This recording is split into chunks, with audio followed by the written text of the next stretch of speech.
All right, well, welcome to the next episode of the Mental Health Janitors.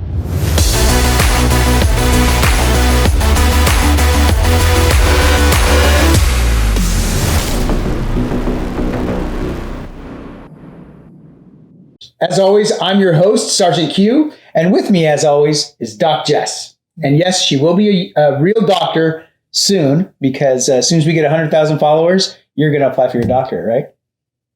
I said I would. Yes. Fantastic. So make sure that you like and subscribe to our YouTube channel, because we want to get Jess over here her actual doctorate. So we call her Doc Jess because in the military, if you're a corpsman or in the medical field, we call you Doc. That's just what we do. Yeah. And so I was a combat medic, so I was called Doc. Yep. So we call her Doc, but she's going to get her actual doctorate. She has her master's already, and she'll get her actual doctorate. So we need 100,000 subscribers, you guys. So share this with your friends. Tell them to subscribe, because I want to get her back into school.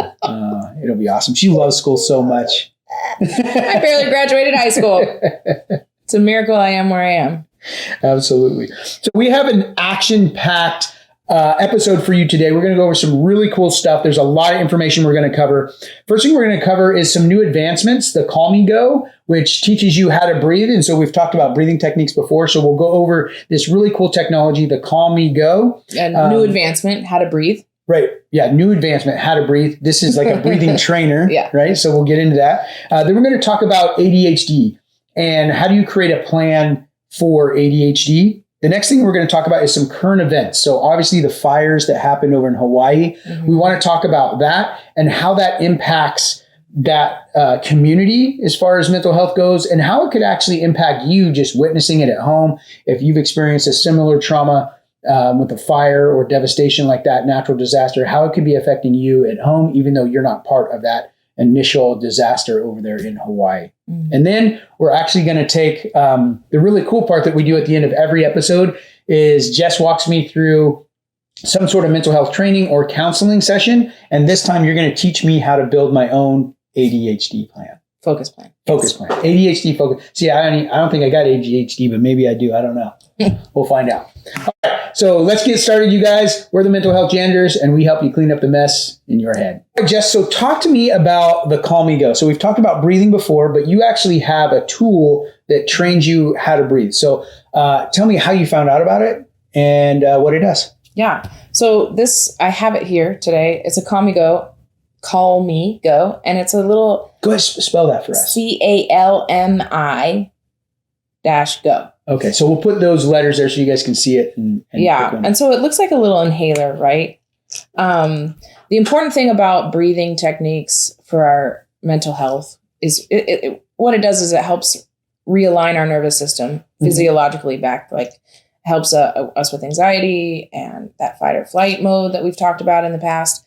And there's so many different breathing techniques out there that you can use. A lot of people have tried box breathing, and that was created by a Navy SEAL actually. And there's like the 4-4-7. And really the research shows that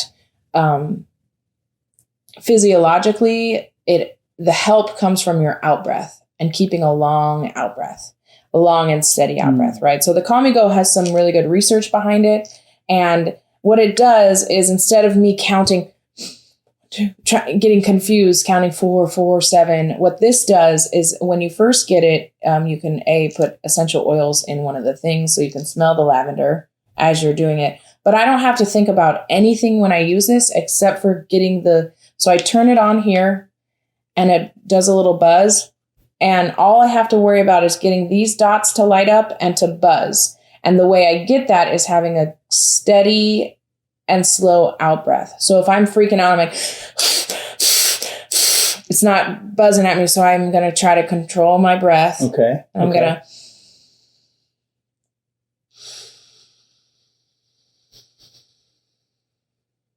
See, that didn't do it. So I got to reset it and.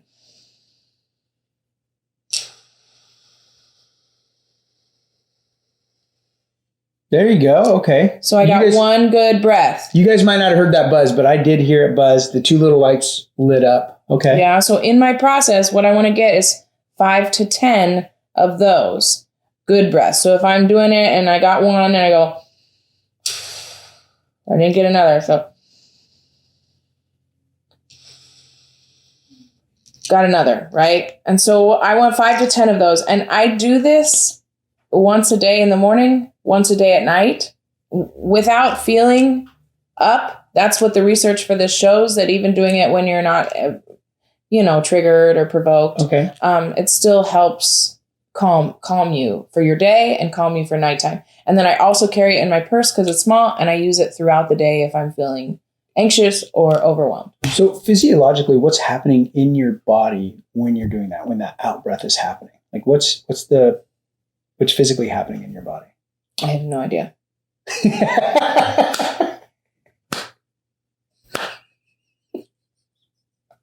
Okay, so you tell us. There's a couple of things. Yeah, there's a couple of things. There's a couple of things that happen in your body when you're doing that. When you're taking those short breaths, you're not getting enough oxygen in. Yes. And so you're taking those short breaths, you're not getting enough oxygen into your major muscle groups, right? That's what you And so when you take those deep breaths, you're getting a bunch of oxygen into your body. And then the other part is that long exhale, you're trying to expel as much of that CO2 out of your lungs, right? So that way the next breath you come in is full oxygenated again. So that's why the long out breath is so important. So you're not recycling kind of dead air in there that doesn't have the oxygen that your major muscle groups need. And so you take those big deep breaths in and you push them all the way out. And so you're oxygenating your blood. So that's one of the things that you're doing. The second thing that you're doing is you're bringing your mind to this conscious state of the breath. And so all these other things that are outside of your control in your environment that can be overwhelming you, you're really pushing those outside of the forefront of your thoughts, and you're just focusing on that breath. So that overwhelming feeling isn't happening anymore. Yeah. And so that can also have your brain start to dial down the cortisol and adrenaline that may be pumping through your body when you're having an anxiety attack, because now you're focusing on the breath and not these outside stimuli. So the brain can start ratcheting down those chemicals that are being released in your body. Yeah. I knew all that. I just didn't know how to articulate it the way you do. And there's another thing, and I've been trying to find this research. And so I will look it up. And so I'm not going to say that this is fact until I can bring the research in, because I was looking for it this weekend, that there is a small nerve that sits inside of your sternum that helps, that it actually controls your diaphragm. Okay, when you're breathing in and out. But when you breathe in, like if this is the front of your sternum here and your lungs are here, when you breathe in, your lungs fill this space and it touches that nerve and then contracts back, right? And so you breathe deep and it touches that nerve and relaxes. And so they're saying that nerve, what that does is that's what keys into your brain to start shutting down those adrenaline, cortisol, things like that. Because if you're in a fight, you don't have time to take big breaths because you're fighting or you're running. So you're taking as quick a breaths as you can to oxygenate your muscles so you can fight or run or whatever it is that you're doing to survive. But when you take the time to stop and do those slow breaths in and out, you're touching that nerve on the inside where the diaphragm touches the sternum. And then that is what is the trigger point for your brain. So I remember reading that, but I don't have the study I never heard that. I can reference right now, but I will find that. And if I find it quick enough, then I'll put it in the show notes, or I'll give them to Casey. He can put them in the show notes. But if anybody else out there knows what I'm talking about, please send me the link, because I've been looking for this for the past day and a half. About that nerve that sits on the inside of your stomach. And that's why those big, deep breaths are so important. So physically, that's what's happening in your body. I love to have this brain-body connection where we can talk about this, mental health, headspace idea that's happening to us with anxiety or breathing, but then what's physically happening in the body. It just helps me understand mental health a lot better when I can relate to something I know, which is a body mechanic. Yeah. What's so cool to me as we talk about these things is just these like aha moments for me about how intricately God designed us, and how the more research and study comes out how our bodies work, just the more solidified I am in my faith, because it's just really cool to me. I would like to read that research. Yeah, it's pretty amazing. There's tons of breathing techniques out there. We've talked about that multiple times. And so what's cool about this Calmigo is it doesn't have to be like a specific type of breathing technique. It's whichever one that you're using. It's just that steadiness of the breath to make sure that you're you're actually breathing properly in whichever one of those that you're using. Mm-hmm. So it has a battery. Does it have any kind of, is it connected? Is it a smart device? Can it connect to your phone or do anything like that? Nope. Just a little pocket inhaler type. Okay. And so what's the price point on this thing? I believe it's around $65. Around $65. Okay. So that's a we're lower, gonna have to look it up. all right. So that's a lower cost of entry for when you talk about wearables and different tools that are out there. Yeah. This is definitely on the lower end. And like you said, it's smaller, it's compact. Yeah, I wonder if they do make a smart version of that. That would be kind of, you could track your progress. But yeah, and I like it because it's not like, it's also not like dipping into like too spiritual breathing stuff that people do. Like this is just very physiological for me. Like, and if you've ever had to, when I was first getting help for my mental health after getting back from war, they would want me to do all these breathing where I follow them and breathe in and breathe. And something about that for me learning was I would get a little more panicky because somebody's telling me when to breathe in and breathe out. And it is very common for a trauma response to not like that kind of breathing. And this for me makes me feel like I'm more in control and nobody's telling me when to breathe in, when to breathe out. I'm just going for those buzzes. So that's why I like it. What else is really cool about that? In a way, it's its own grounding technique. Yeah, because for sure. we've talked about grounding, right? Because you get stuck in this subconscious loop where your brain is just kind of recycling this trauma experience that you're having, and you've got to pull yourself out of that. And so there's a variety of things that you can do to do that, different grounding techniques. And so you have something tangible, physical that you're holding in your hand, right? So your focus is on something that's real and physical. And then you're watching those lights, and your goal is to get those lights and the auditory and the physical buzz of the tool that tells you did it well. So that's actually, and smell. Oh yeah, because you can you can drip essential oils in, or order a couple different filters with a scent in it. Right. So with my favorite grounding technique is, name 5 things you can see, 4 things you can feel, 3 things, right? And so here you're feeling this physical thing, right? You're smelling the smell. You're looking for the light, right? So you're engaging all of your senses, even the auditory, right? The buzz. So you're engaging all of your senses except for taste. You're engaging all, 4 of the 5 senses, which is going to bring you out of that subconscious state. Yeah. So this thing is a lot more effective when you look at it like that, right? Like, yes, it's more than just breathing, but it's actually its own grounding tool. Yeah. And that's one reason I really liked it when I was reading up about it, is because it tries to get all of those incorporated in it, all of those grounding areas. And that's why I really loved the smell too. All right, Jess. So we've talked about this really cool new advancement, this Calmigo. It's relatively new. I've heard about it, but this is the first time I've actually seen it. And it's cool that we have one in studio. You guys can see it. It's really small here. Fits right in your pocket. Can I try it? No. Get your own.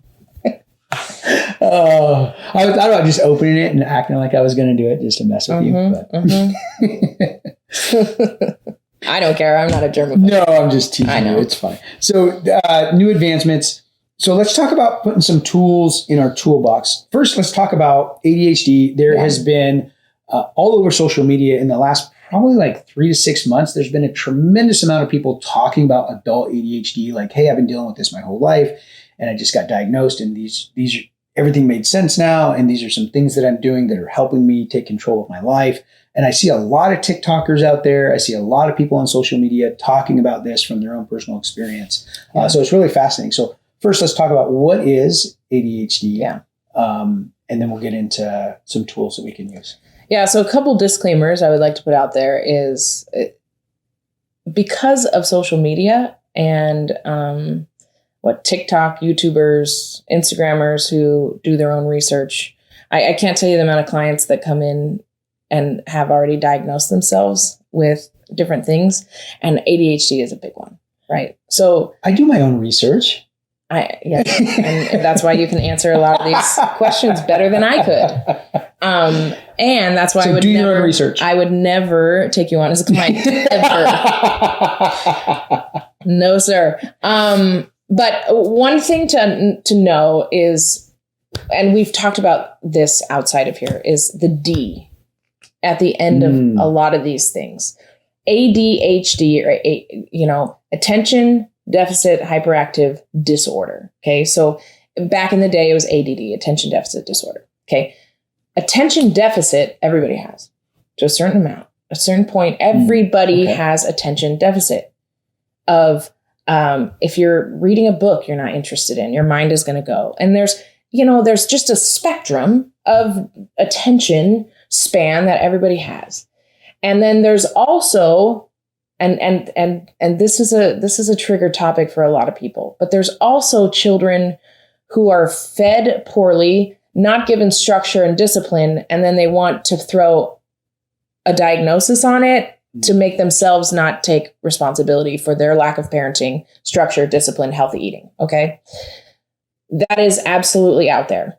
We're going to get some hate mail for that. And that's okay. Yeah, that's okay. That's okay. And there are legitimate cases of ADHD. Okay. And the difference is ADHD can be an incredible blessing as well. If you learn about it and yourself, and you take the especially adults with ADHD or parents that learn their children have ADHD, there are so many tools and there are so many things that you can use to channel that disorder into, some people say, superpower. And ADHD presents differently in males and females. It does. And so one of the biggest signs as a little girl with ADHD would be something along the lines of criticism. Everybody with legitimate ADHD has a higher sensitivity to criticism, and that's across the board. But little girls show it in the way of, so little Sally does not have ADHD and little Bethany does. Okay. Hey, little Sally, you're 4 years old. You just put your shoes on the wrong feet. And she says, oh, look at that. Okay. And she changes it. Little Bethany with ADHD. Hey, little Bethany, you're 4 years old and you just put your shoes on the wrong feet. I know. And then she goes and hides and does it. Because even that little bit of critique, she is sensitive to it. Okay. Other things like, hey, little Sally, you have a piece of fuzz in your hair. Oh, thank you. Takes it out. Hey, little Bethany, you have a piece of fuzz in your hair. I know. Like it's very obvious in little girls from like 4 to 6 that start showing those kinds of signs of, and like with my daughter, I say, hey, Autumn, I know you didn't know you had your shoes on the wrong feet because you wouldn't have intentionally put your shoes on the wrong feet. And it's okay to put your shoes on the wrong feet. And it's okay to let somebody tell you you put your shoes on the wrong feet. And it's actually defensive of you to say, I know, when all you have to do is say, okay, thank you, Mom. Right. And those little just redirections. And so I'm hoping to help her understand that criticism is okay and it's good and it's welcomed, because her first reaction is to no. Right. And so just like those little things, little tools like that, helping nurture your kids with ADHD to recognize some of the downfalls of it and to turn it into a positive, recognizing. So now Autumn will say, when she says, I know, and then, sometimes I pick my battles. And then an hour later, she'll be like, I'm sorry, Mom. And I'm like, okay. And she's like, do you know what I'm sorry for? And I'll be like, what are you sorry for? And she said, earlier when you told me this, and I said, I know, I realized it was one of my ADHD things, huh? And I said, yeah, I'm super proud of you for recognizing that. Right. And it just makes her a little more self-aware of that. So we're not going to get into diagnosing ADHD this morning. I'm taking notes over here. So, anyways, ADHD is the diagnosis is attention deficit hyperactive disorder. And so this is where it becomes a long-term and disorder where it affects your daily life consistently. Okay. So if you just have attention deficit for, say, math class, right? You don't have ADHD. But if you're constantly squirrel all throughout your day for everything, let's talk about an ADHD diagnosis. And that's not even it. Like there's so many things that you need criteria for to be diagnosed with ADHD. And the medications, I mean, let's just be honest there too. The medications for true ADHD they can be incredibly dangerous. Okay. So how, if somebody thinks that they may be ADHD, what do they do? What would be the first step? The first step would be go to see a specialist. And so go to see like a mental health counselor, a specialist. I would not even, somebody who specializes in ADHD. Somebody who specializes in ADHD. Diagnoses. With the way that there's so much demand for mental health, and now even for specialists is even a smaller category of that. It can take weeks, months, years to get in to see a specialist. So what could people do in the meantime to try and help themselves before they can actually get to that appointment?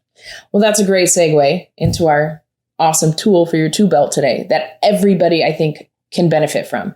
It's really good for people who have ADHD symptoms. Okay.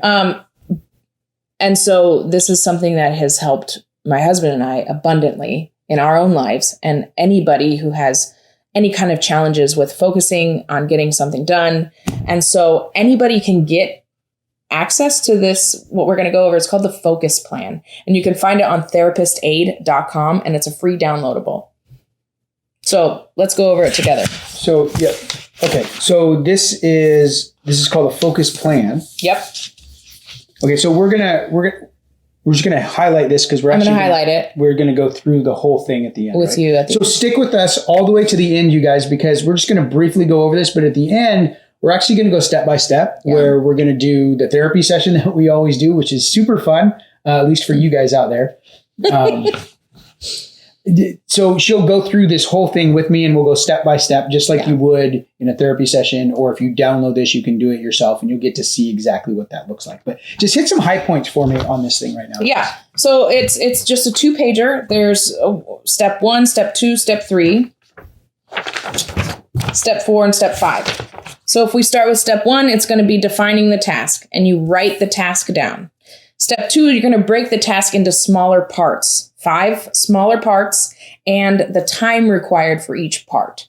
Then we're going to create a schedule, step 3. And this is where you're going to do a schedule for each one of those parts and set reminders in your phone or on your Alexa or whatever.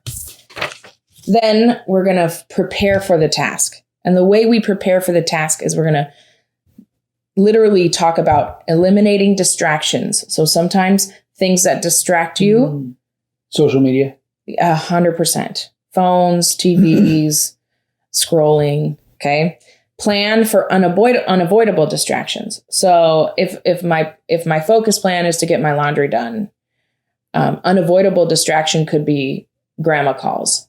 Like, grandma, I love you so much. Can I call you back when I'm done with this? Okay. And so that's another thing. So materials and supplies that you'll need so that you can't be like, nope, I couldn't finish it because I didn't have enough laundry soap. And then physical preparation. So list actions that you'll take to be ready for the task. Okay. And we'll get more into depth. And then step 5 is going to be imagining the outcome. Imagine what my laundry room is going to look like when everything is washed and put away.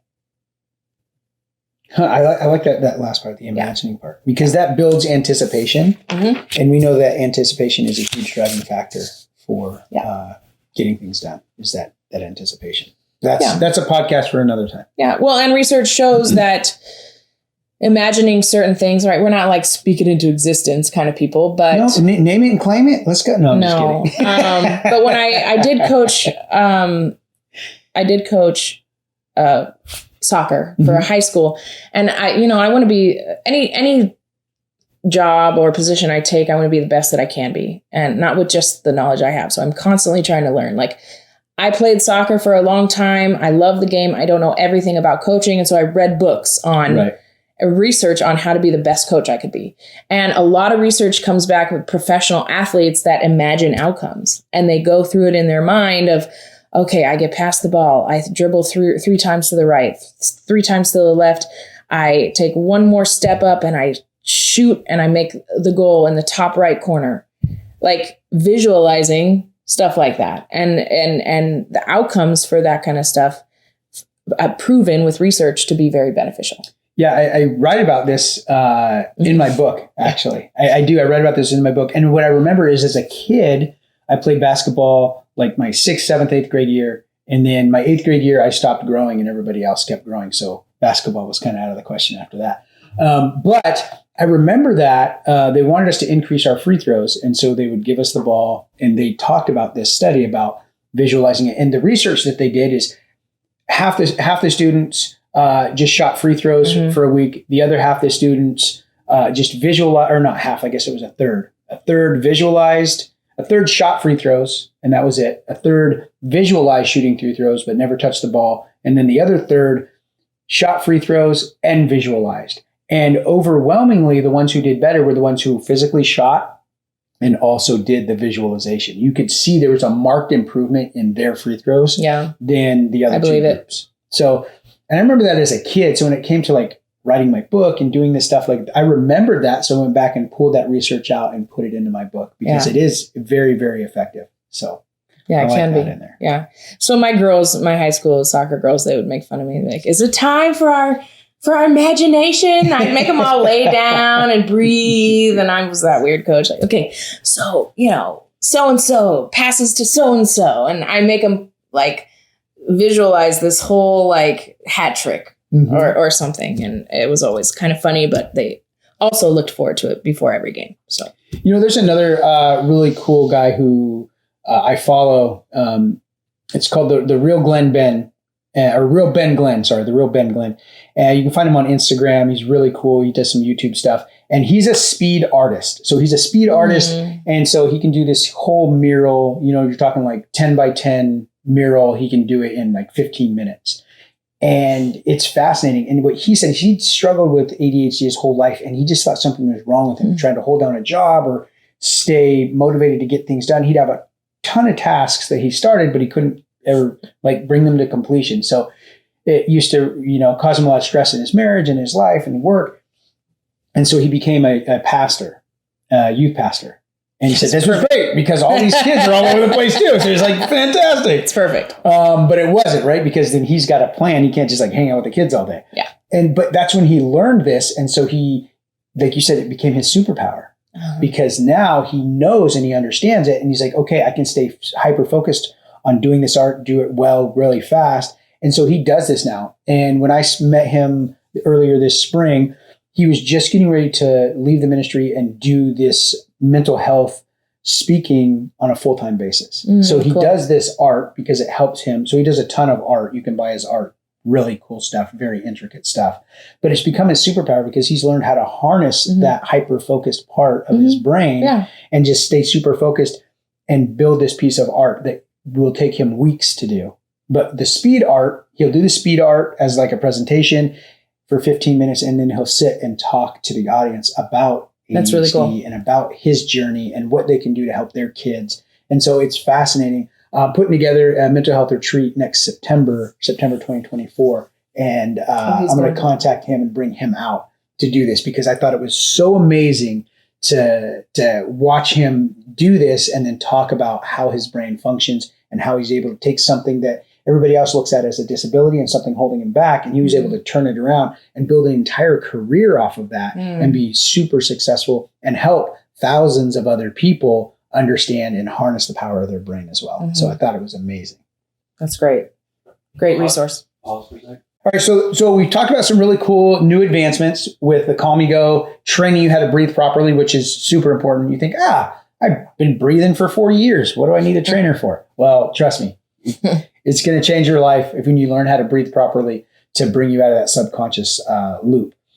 The other thing we talked about is ADHD, and we're going to go over an ADHD focus plan to help people who it may take you a little bit of time to get in to see somebody to get a proper diagnosis. But this is something that you can use, and anybody can really benefit from this tool. Yeah. So we'll go over that a little bit more in a minute. But we wanted to talk about some current events, something that's happening right now in the media that's affecting a lot of people's mental health, which are the fires that are happening in Hawaii right now. Yeah. And just the complete devastation, the loss of life, completely wiped out people's homes, their businesses, their life savings. Where people were literally having to run in fear for their lives and doing things that, normally you wouldn't do, like run through the fire, drive through this fire wall that's there to get to the other side, jumping into the ocean, because it's the only option you had to get away from these fires that were just sweeping through the area. So let's talk a little bit about really two things. First, let's talk about the group dynamic of that group trauma and how that affects the community. Mm-hmm. Yeah. Well, I mean, group and community trauma is horrific. In this group community trauma, everybody has their own individual trauma as well. One person might experience witnessing somebody they love suffer atrociously. Another person might be the one experiencing the pain of getting burnt, the fear of losing your children, the fear of losing your animals. Everybody has their own individual trauma, but it's in this group community setting. Mm-hmm. And so, and to not at all, please hear my heart, that we don't want to minimize the trauma that's going on. It is atrocious, horrific, awful. I can't imagine.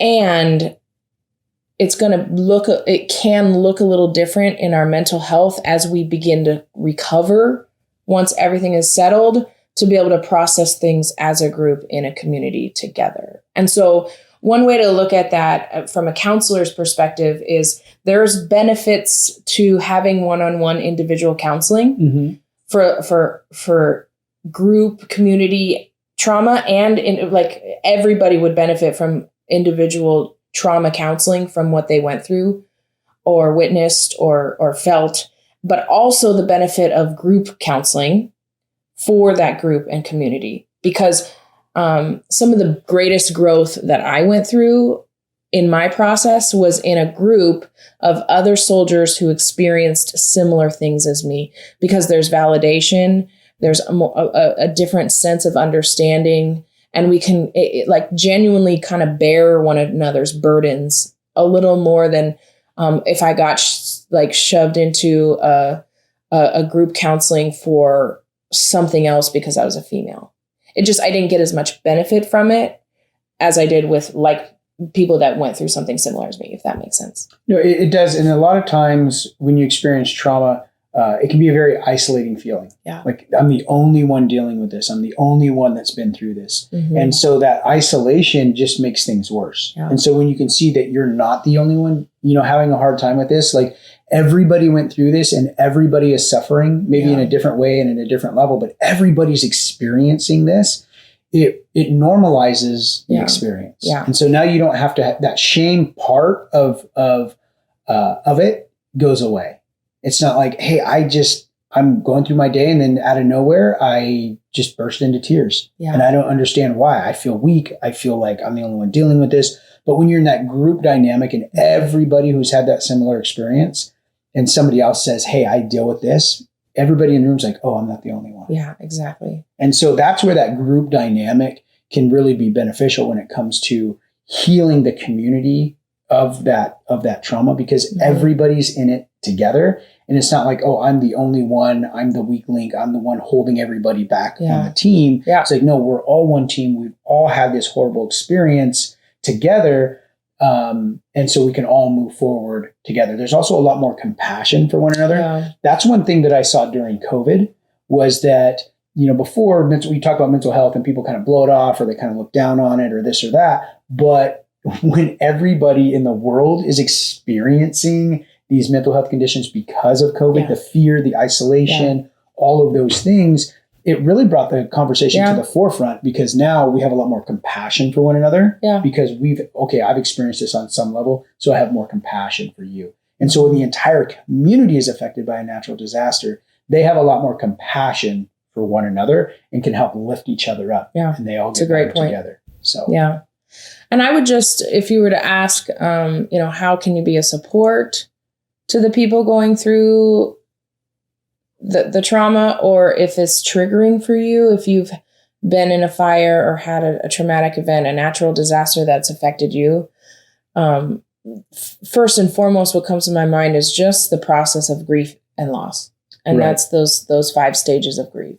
And so let's separate those two really quick, because I want to talk specifically about how do we support first. So let's talk about that first. Like, how do we support our friends and family that may be affected, by this, where they've lost their homes or their businesses or maybe a loved one, and we're friends with them or we know them. How do we best support that community when we're not directly affected, right? We're not directly affected by this horrific event. So how do we support those that are? Well, and it's cliche for a reason, but absolutely be praying for them. Be praying for them. Be praying for their communities, their families, for the whole process that they're going to have to go through in the future to rebuild and, pray. But also sometimes it's easier, like to be ignorant, right? Ignorance is bliss. Sometimes that is easier. Like if we go back to the Sound of Freedom movie, like it was easier before I knew. Right. Okay. But being open and vulnerable to letting these people's struggles in to your own life and taking on some of the, just don't be ignorant about it. Don't be like out of sight, out of mind.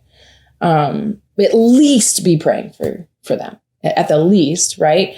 And then we can talk about some resources to help them. We can talk about what organizations are most trustworthy to donate to help. I don't know. What are your thoughts on how to support? I was going to ask you specifically, like, what do we say in those moments? Because so many people feel like, I don't know what to say. I hear that all the time. Like, what do I say? When this happens, like I have an auntie or I have a friend that, lost their business or lost, has some sort of loss over there. What do I say to that person? Because it can be very uncomfortable for people to witness somebody going through that. Yeah. And you love them, you want to help, but you don't know what to do. And I see that a lot. And so people do nothing. They just kind of pull back because they don't want to do something wrong. Yeah.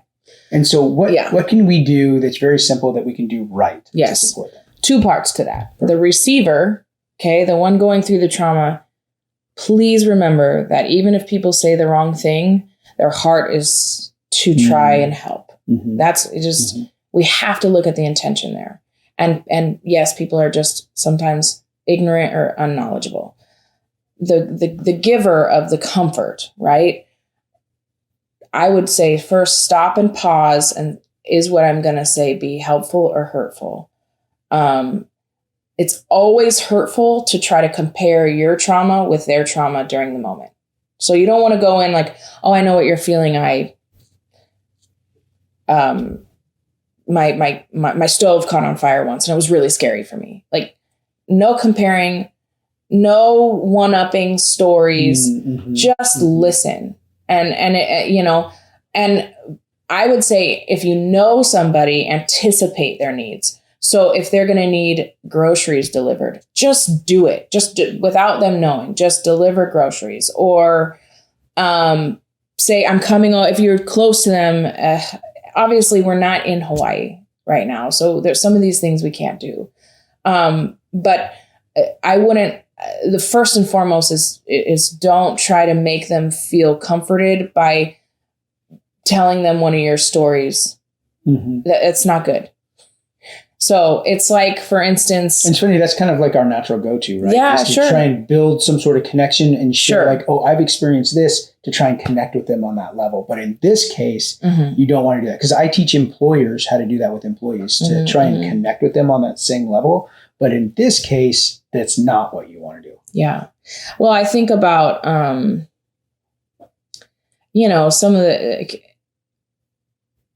a young lady's parents died in a fatal car accident like that.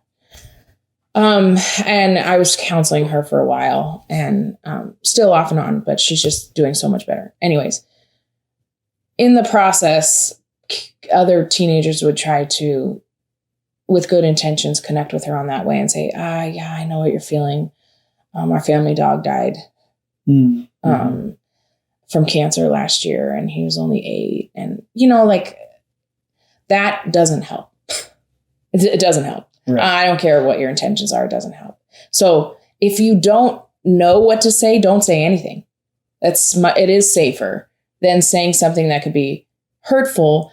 And also the question, how are you doing? Like, I'm obviously not doing good. My parents just died in a car accident. So like, let's not ask stupid questions. How are you doing? Unless you're really, really close and I could come up to you and be like, Aaron, how are you really doing?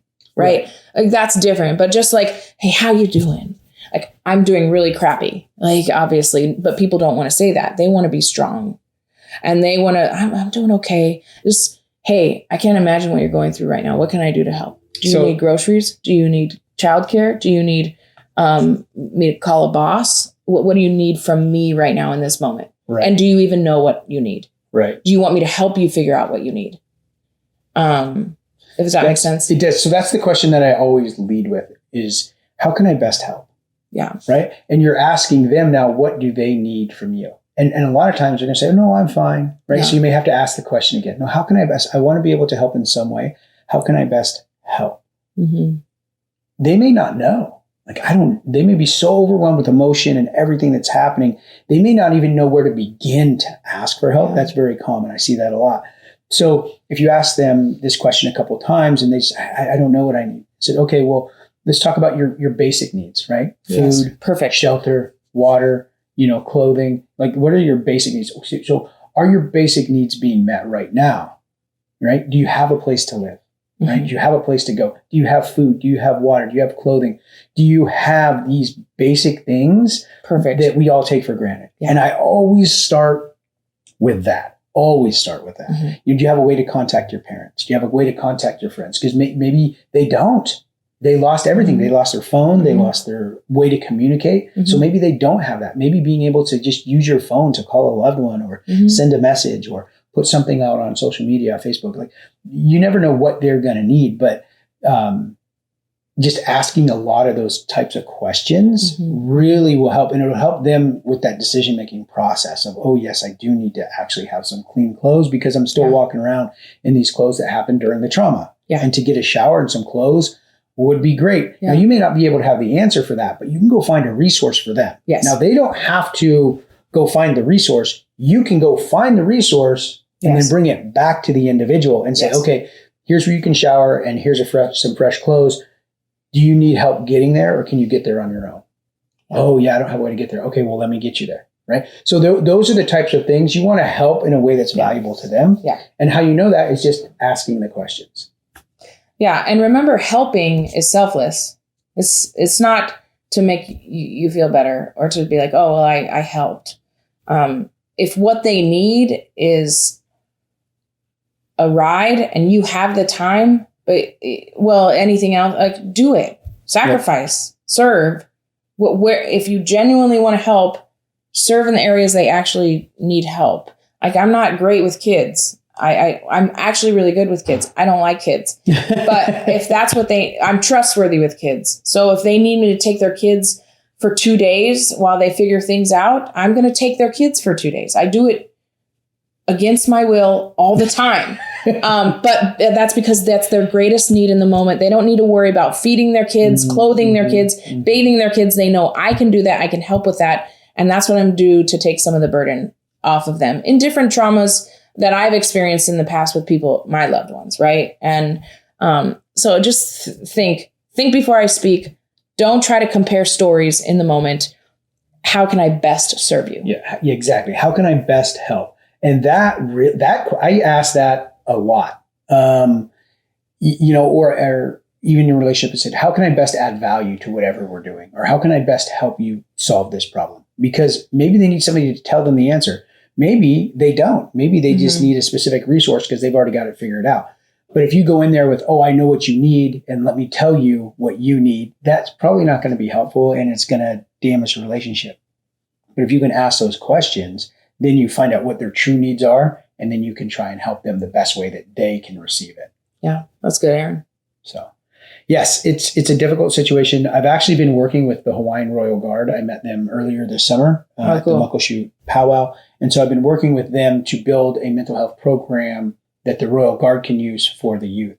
Mm-hmm. And so I've been in contact with them through this whole process to try and develop a program to help them. So perfect. I'm going to be working deeply in this situation with them for a long period of time. I imagine it's not going to be something that can come and just, do a one and done training and then just walk away. This is going to be, several year long process of helping people, because they're going to go through different stages of grief, right? Yeah. As they go through that. And so at each of these different stages, they're going to need different tools and they're going to need different training. And so hopefully I can add value to them and help their leadership be able to help their people. And so that's the thing that we have to remember as well, is that if we're not from that culture, if we're not in that culture, it's very difficult for us to come and add value. We can do it, but we don't want to take our culture and our ideas and put them onto somebody. Sure. And so what I've learned is that I try to work with somebody in leadership, somebody like that understands the culture, and I give them the training and the tools and then help them bring those lessons culturally appropriately to their people in a way that they can receive it. They're going to receive it a lot better from somebody that looks like them, that talks like them, that understands their culture and their value system than somebody from the outside. Yeah. And so I never try to go into a situation. So if you're a counselor or if you're somebody who does crisis response and you think you want to jump in there and help, like I said, by all means do it. But the caution would be, don't try and bring your value system into their culture help them. You always want to find those 2 or 3 people in that community that you can pour into, train up, and then they are the ones who bring healing to their community, not you. So there's just a little bit of culturally appropriate things for you guys to remember out there. All those people, those do-gooders who want to do good, I want to help you actually do good and not damage things. Yeah. So there you go. That's good. Awesome. All right. So really quickly, before we jump to the next segment, I want to talk just briefly about those of you who you're not directly involved in the trauma that's happening over there in Hawaii, but it's still affecting you because you've experienced a similar trauma in your lifetime. And so we see this on the news a lot. For years, I had to just shut off the news and I couldn't watch anything about the war or any conflict or anything like that. Yeah, me too. Because it would cause those PTSD issues in my life to flare up like crazy. So that may be happening to some of you right now who've been through a fire, lost a loved one to something fire related. You may be in the fire service and see something like this and it reminds you of something that you experienced. If you're a wildland firefighter, you may be if you're the spouse of the firefighter, that can be really triggering as well. So all of these people who are in these different spaces that have a connection to trauma around fire or around natural disasters, this may be affecting you as well. And so how you know it's going to be affecting you is almost if it becomes like an addiction where you're constantly looking for like what's happening now, what's happening next, like you can't get enough information. That's something that I noticed was one of my triggers. I would get triggered and then I'd want to know everything I could about whatever that was. Almost like a compulsion to try and figure out like, how do I control this on some subconscious level? Sure. And that was a big warning sign for me. So what do we say for people like that who've had a traumatic experience that is closely enough related to this situation that it's triggering them and starting to bring up some of those thoughts? Yeah, that's a good question. I would say first and foremost, rally your support system. People that you trust, that you can call at 2:00 in the morning, that you can say, hey, this is affecting me. I'm feeling triggered, or I'm feeling like this is affecting me and I just need a little extra support right now. If you don't have that support system, community resources to reach out to, and also first and foremost, right? Support system. Second, know that it's normal. Yes, it is normal. It's normal. And so many people are feeling the same thing. And so validate yourself, because we're here telling you that it's normal. And then thirdly, I would say if you have tools in your toolbox, let's start pulling them out again. If you need tools for your toolbox, watch some of our other podcasts, reach out to us in email, and we can send you some resources.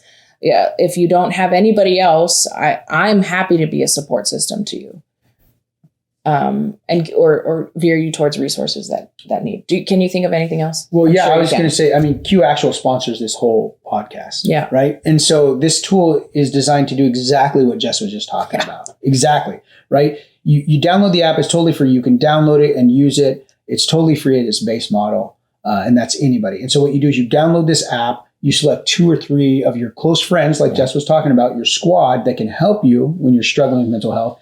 and you select them, and then they join the squad with you. And then it's just a chat app. So when you're feeling, you watch something on the news, you feel a little bit triggered or you feel a little bit uneasy, you can just hit them up with a quick text message and you can text message back and forth. It's a totally private, secure chat platform. It's not like Facebook Messenger or any of these other chat apps where they hold all of your chat data and they analyze it and then they, own that chat data, right? This is totally kept on a HIPAA secure server. It's end-to-end encrypted. So the only people who have access to that chat data is you and the people that are in your squad. I don't have access to it. My developers don't have access to it. It's end-to-end encrypted on a HIPAA secure AWS server. And so it's gone through a tremendous amount of rigorous testing to make sure that that stuff is totally private. So right off the bat, totally private. And then it also has an emergency button. So if you are feeling unwell, you don't know what to say, or you're having anxiety and you're not just quite in your right mind, you don't have to think about who am I going to call or what am I going to say. You're just going to push one button on your phone and it's going to send an alert to those people that you're struggling. It pops up on their phone like an Amber Alert. They select it and it pulls all of you guys back into that squad chat immediately.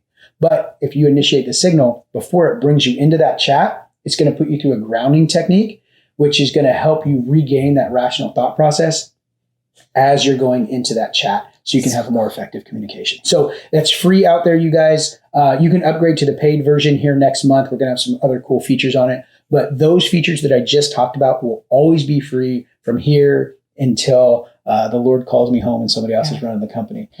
It'll always be free because all we want to do is try and help people. And that's just one of the tools and resources that I'm going to bring to the Royal Guard to allow them to use for their people over there as well. So if you are struggling with this, whether you're in Hawaii and you're watching this and you need resources, you can reach out to us. Or if you're here stateside and it's just causing you some anxiety and some angst because you have a similar experience, again, reach out to us. We'd love to be able to help get you guys connected to resources.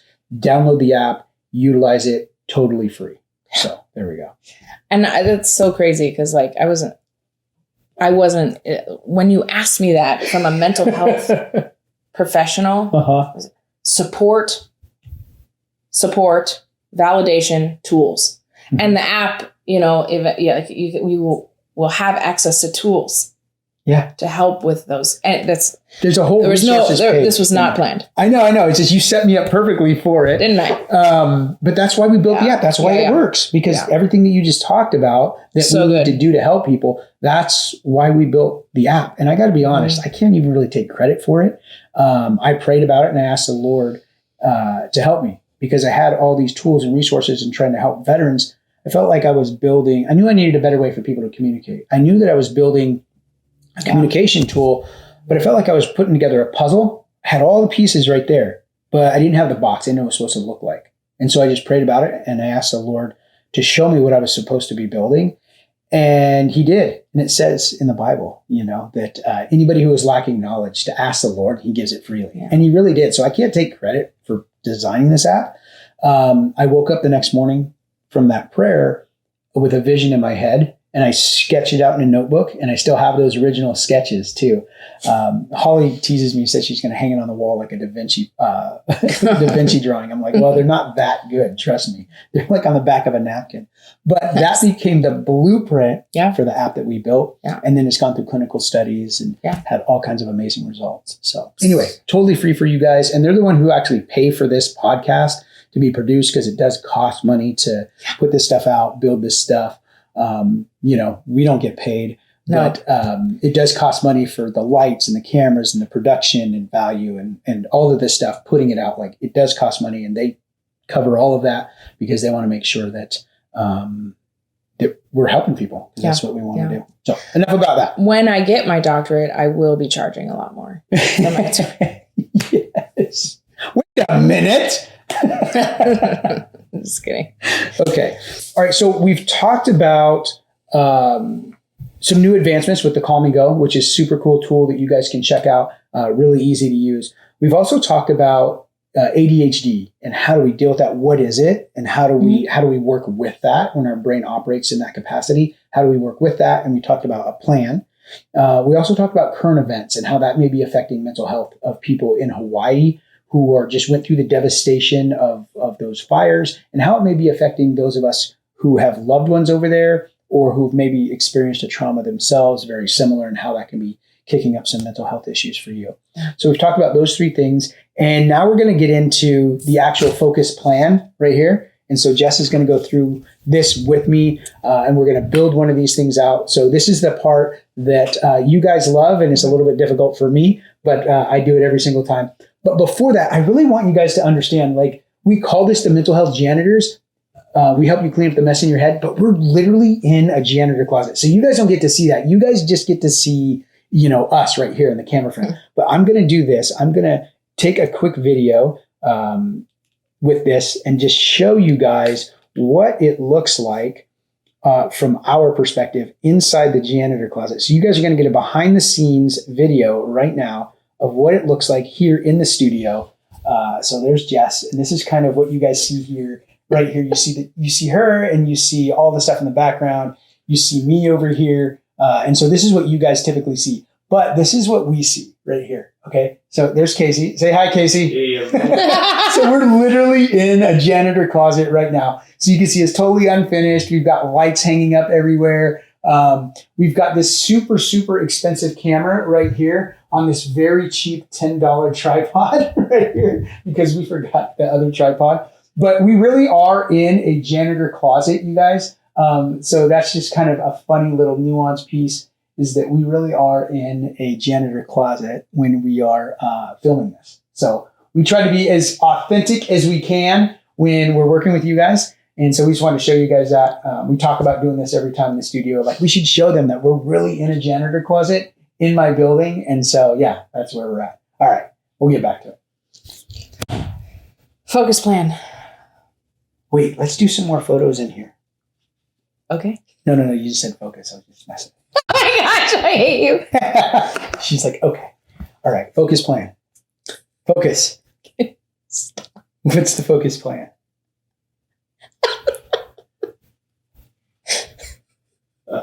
It's such a mess. You got me focused. I was trying to set you up. I smell short. No, I was trying to be all over the place, so then that way you could try and reel me in. Okay, Oh, speaking of reeling in, I had some amazing fishing in Alaska. Yeah. I saw the pictures. They were pretty cool. Jess, I'm trying to be unfocused. You're trying to help me. This isn't working. Okay, cut this piece. This will be in the blooper reel. All right, everybody. Not everybody. We're in a one-on-one counseling. So, Aaron, last week, not really, we've been talking about how kind of a pattern of you having a few things you want to get done, but when you get started on them, you leave them unfinished. Yes. Yeah. What is one? So I'm going to show you how to do this focus plan. Okay. This is really good for anybody with any kind of ADHD symptoms. And so this first step here is going to be, we're going to define this task that you want to get done. And it says right here, write one task you need to complete this week. For example, clean the house for guests. So what is one task? And I'm going to write your first one out for you. That you can take it home and read through it, or would you like to write it? So you can write it. It's totally fine. Okay. So one task I have a tremendous amount of photos and videos on my phone that I take, and I need to be able to put those into teams, into folders, so that way my media team and some of the employees that I have working for me, they can use that to create social media posts and do all these different things that need to happen. But I actually have to go through and take all of this content that I've created over the last 2 months and organize it and put it into folders inside of Teams. Right. And it seems overwhelming. It sounds pretty daunting. Yes. It sounds like you're looking at a janitor closet that's just a mess and you don't even know where to start. Yes. Yeah. Okay. So perfect. Photos and videos cleaned up. Yes. Okay. So step 2 is we're going to break this task into smaller parts. So breaking a larger task into smaller parts makes it feel a little more manageable. Okay. So cleaning up photos and videos and putting them in proper, that's to me daunting. So you know what you're doing though. So if we were to break this up into 5 smaller tasks, what would they be? Well, I have to get them all from my phone into Teams, into a shared folder. Transfer all to folder. Mm-hmm. How long do you think that would take? Probably take 2 hours. 2 hours. Okay. What's the next step after that? Then I've got to separate the videos from the photos. Separate vids from photos. How long will that take? Oh my gosh. I don't even know. Probably take me half an hour. Okay. After you do that, what do you got to do? Then I've got to go through and I've got to look at the photos and put them into different categories, right? Is this me and what am I doing? Am I in recreation or am I at work? Is it me with other people and what's the context for that? So I have to separate them into different categories. So that way, if they're going to make a social media post about me working with the youth, they don't have to search through a bunch of photos. They can just go to Sergeant Q and the youth and they can pull those out. So I've got to put them into different categories. Okay. How long do you think that would take? Ooh, that's going to take probably 3 or 4 hours. Okay. So we'll just say 3 to 4 hours. Okay. After you do that, I've got to put tags on all of them. So once I put them into those categories, then each of those photos gets specific tags. So it'll be, so if they're looking like mental health janitors, right? And so if there's a photo of just me, then it just has Sergeant Q. But if there's a tag that says like, it's you and me, it'll say Q and Jess, or Q, Jess, and Casey, right? And so that way people look in that folder and like, I need one of all 3 of them. They can just put that in the search bar and it pulls up all the photos with the 3 of us instead of looking through thousands of photos. Okay. So they got to be tagged. Tag photos, each category. Mm-hmm. And that, I could imagine, would be 3 or 4 hours. Yep. And then as I'm going through that entire process, I'm going to be selecting ones that I want them to go into editing. So they'll take that photo or that video and they will then, my media team will edit those, edit those specific ones. And then once that's done, that part, tagging the photos and then sending the ones off for editing, then what do you need? That's it. Okay. So then we'll say set up like a system so you can stay on top of it. Yeah, that would be nice. Have a system set up. Yeah, because right now I've got a lot of them that I have to do. And if I had a system in place, that would help a lot. To not get behind. It's kind of like that closet where it starts out with a junk drawer, right? You have a little bit of photos and then the drawer is full. So then it becomes a closet and you just chuck everything in the closet. Yeah, that's what my phone folder looks like with the photos. So set up the system to not get behind. You could probably do that in 30 minutes. Okay. Right? Would you agree? I have never done it before, so I have no idea. Okay. So this is a lot of work. Yeah. So you can't have a goal, right? Of like, okay, I got to do it by Tuesday. No.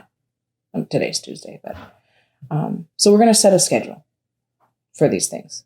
So schedule the tasks for a specific time or link it to a daily activity.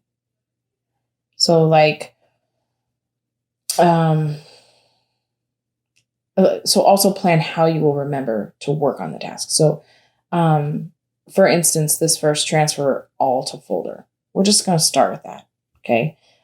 Well, look at your schedule and tell me a time in your schedule in the next week that you could set aside 2 hours just for that. I could probably do it on Wednesdays because I do a late start on Wednesdays. So first thing Wednesday, which is I start at noon on Wednesday. That can just be my first task on Wednesday. Okay. And how are you going to remind yourself to do that? I just have to put a reminder in my phone. Okay. Put it in the calendar. Okay. Step 2, that's 30 minutes. So that's where we're going to separate the videos from photos. Okay. Yeah, that's what I was going to ask. Should I be doing these should I transfer it all and then separate it, or should I just capture photos and transfer those over and then do the videos, or should I try and capture just try and find all the photos of me by myself and then transfer those at once? I don't know. I don't know which one I should do. Okay, so let's go back and add a pre-task and only do 30 minutes to sit down, maybe Wednesday morning, 30 minutes to 1 hour to figure that out. What is going to be the best way? And within 30 minutes to an hour, you'll be able to figure out, as you're looking at things, the best way to then do step 1, 2, 3, 4. And you can go back and like do this, like arrow to change things, or then clean this focus plan up. But at least we'll get it on paper to see, okay, it is a big task, but we can break it down and it's doable, right?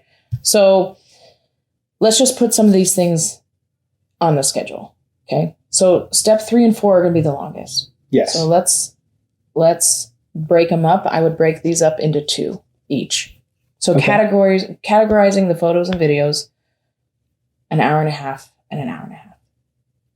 What time of the day, of the week would be best for you to do that? First thing in the morning, whenever I got to do something difficult that I don't want to do, I have to do it first thing. Because if I wait to a different time of the day, then I just find an excuse not to do it. So how does this sound? If you were to just schedule your next 3 or 4 Wednesdays to do this. Okay. And we'll just remind you on the phone, right? Because even if it takes a month, you're still that much closer to getting it done than you were not doing it and putting it off because it's overwhelming, right? This sounds a lot like time blocking. Yeah, it's a lot like that. Yeah, very similar. Time blocking is also something we could talk about in the future. That's a very good way of honing in our focus when we struggle with attention deficit things. Okay, we're going to do steps 3 and 4 throughout the next few Wednesdays. Okay. And then the last step will be setting up a system for yourself that you don't get behind and you can just stay on top of it. Is there somebody you can delegate that to? Yeah, I could probably ask Michael to create a system for me. Okay.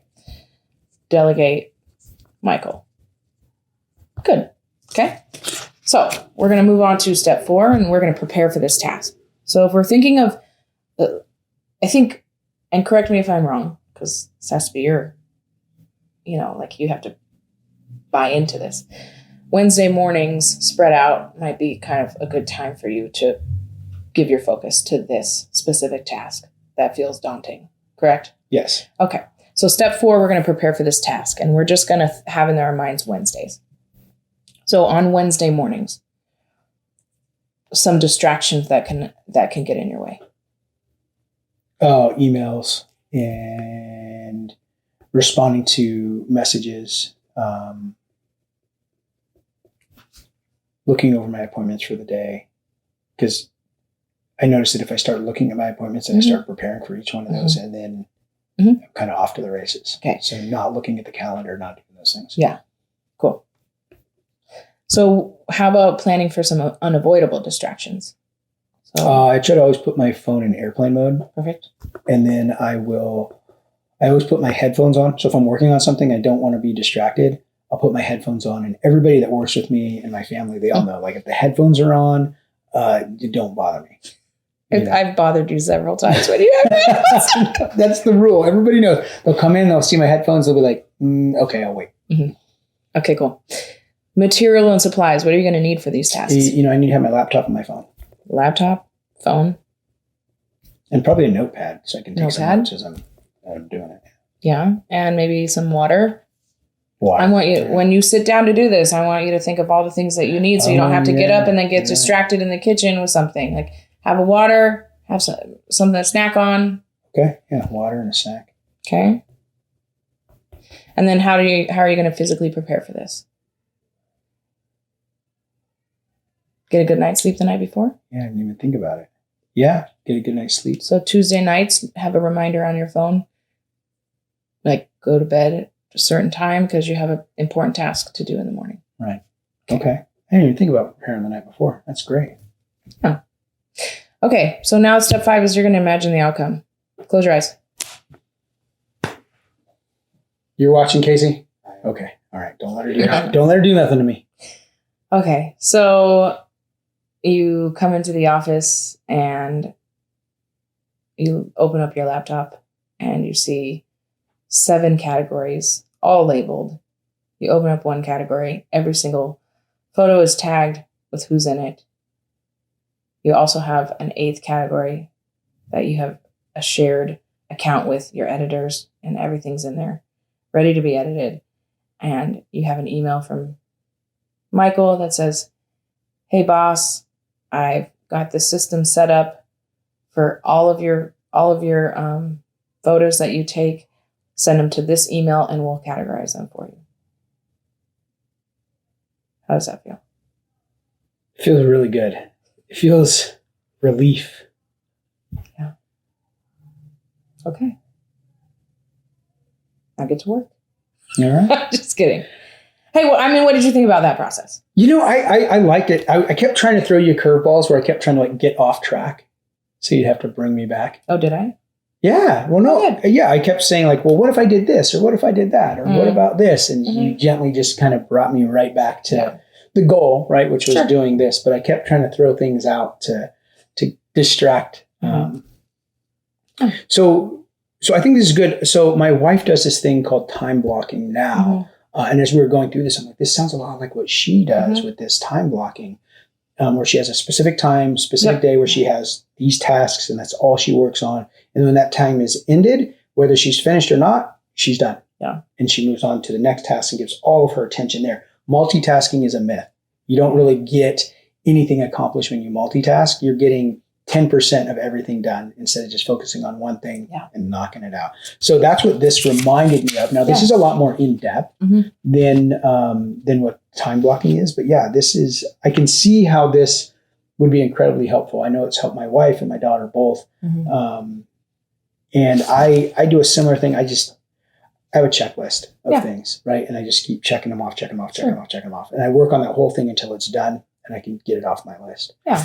And people, non-ADHD people can do things like that. People who struggle a little bit more with their attention span and looking at big projects and just feeling overwhelmed, this is incredibly beneficial for them. And it's beneficial for everybody has those tasks that feel daunting. And so just doing this can kind of make you feel a little bit better about to think, when I sit down on Wednesday mornings, I'm going to have my snack, my breakfast, my water, so I don't even have to get up. Yeah, and this gives you a plan, which is super important. And so when I had to build out this next training component and this gamification that's happening inside the technology, to build that out, I had to take everything from my brain and put it on paper so I could show everybody else. And so I use a thing called Lucid Chart, which helped me tremendously being able to get these ideas. And so these boxes and things like that you see here reminded me of Lucid Chart. So that's another tool that may be helpful for you guys. I know it's been super helpful for me. You could do the same thing in Lucid Chart, but having that physical representation of your plan to get it out of your head into reality will help you actually complete it. And I know I've done that. I've had all these great ideas, but if I don't write it down and build it out, I'm never going to get it done. Well, and so just this act right here of doing this is going to help you be successful. Well, and what it really is doing a to-do list, right? Instead of your to-do list being photos and videos cleanup, you have a photos and videos cleanup and all the sub to-do lists with it. And a plan to get it done without getting distracted for those of us that get distracted very easily. And it reminds me a little bit about a few episodes ago, we talked about how clutter and cleanliness and things like that do affect our mental health. And so for those of us, moms, working moms, wives, cooking, trying to keep the house clean, things like that, the stuff like this, tools like this for meal prepping, things like that are just really big help. So awesome. All right. Well, hey, thanks, Jess. We have covered a lot of stuff today. I told you guys it was going to be a jam-packed episode, so we tried to get everything in as quickly as we could. We're still giving you guys some value. So we've talked about the new advancements, which are the Calmigo. We also talked about this ADHD focus plan, and then we built it out for you guys to see, and you guys can download that for free and utilize that. We also talked about how these fires in Hawaii and these natural disasters are affecting the mental health of those who are directly affected, and how it can also affect friends and family, and even us who have maybe experienced a trauma very similar, and then what we can do to overcome that. And like I said, you can download the app and utilize that. And as always, our goal here is to educate you on these mental health tools, to empower you to use them for yourself and for your community that you live and serve in, and then be able to encourage you along the way. So continue to watch these episodes, like and subscribe, so we can get Jess back into school to get her doctorate. And, and then we want to encourage you along the way. So there's always these podcasts that are out there, but I also do a Mental Health Mondays. There's all kinds of stuff out there on YouTube that we put out. You can contact Jess and she can do some one-on-one stuff for you. If you ever want to book me for a speaking engagement or come and do some training for your team or your organization or your business, you can always reach out to us to do that. And if you have any ideas for the show that you want us to cover or questions, send those in. We'd love to be able to answer those, and we may actually answer them right here on camera. Yeah. So, all right, I'm Sergeant Q. And this is Doc Jess, and we're the mental health janitors. We help you clean up the mess in your head. Yeah.